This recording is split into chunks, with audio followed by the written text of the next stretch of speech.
మేమైతే ఎంజాయ్ చేస్తున్నాం మీ సక్సెస్ని. ఆ 10%ని ఎలా సాటిస్ఫై ఎలా చేయాలని ఆలోచిస్తున్నాను. డెఫినెట్గా ఇందాక హసీద్ గారు చెప్పినప్పుడు ఆడియన్స్ చాలా ఇంటెలిజెన్స్ అండి, వాళ్ళకి అర్థమవుతుంది. ఎందుకంటే ఆ రోజుల్లో సంగీతం శ్రీనివాస్ గారు తీసిన ఆదిత్య 369 అర్థమైంది, రీసెంట్గా మన తరుణ్ భాస్కర్ గారు తీసిన పెళ్లి చూపులు అర్థమైంది. ఎలాంటి కాంప్లికేషన్స్ ఉన్నా ఏదైనా అర్థమవుతుంది అనమాట వాళ్ళకి. డెఫినెట్గా ఆడియన్స్ ఎంజాయ్ చేస్తారు ఆ 10% కూడా. బట్ నేను అడిగేది ఏంటి అంటే 5 పాత్రలు చేశారు కాబట్టి ఫస్ట్ కింగ్ భవభూతి అనగానే గుర్తొచ్చేది ఏంటి? టక్ అని గుర్తొచ్చేది కత్తి, కత్తి చుట్ట, కత్తి కత్తి చొక్కా గుర్తొస్తుంది. ఓకే, అయాతి అనగానే గుర్తొచ్చేది ఏంటి? నాకా మీకేం లేకపోతే గుర్తొస్తుంది? ఆడియన్స్కి ఏం మీకు, గుర్తురు? మీకు.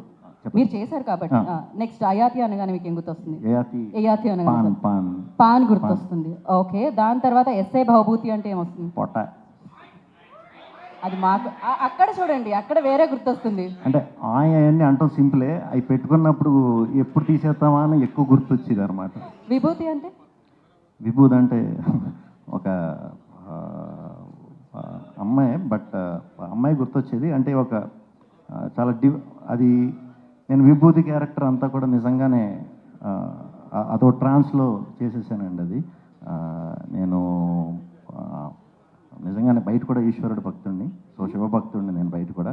నేను అది ఆలోచించుకుంటానే చేశాను అది. సో విభూతి అనేసరికి నాకు ఒక ఫీమేల్ అవుదాం అనేది ఫీమేల్ యొక్క గొప్పతనం చెప్పేది.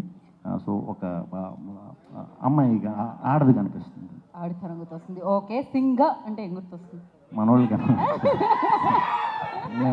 ట్విట్టర్ గుర్తొస్తుంది, మన ఇన్స్టా గుర్తొస్తుంది, మేమర్స్ గుర్తొస్తారు. ఈ సింగాగడ మీద ఈసారి నెక్స్ట్ ఫుల్ అండ్ సినిమా ఒకటి చేద్దాం. ఎస్, ఈ సినిమా తర్వాత ఎవరు ఏ మంచి కథ రాయాలన్నా మీ పేరు గుర్తొస్తుంది రైటర్స్కి.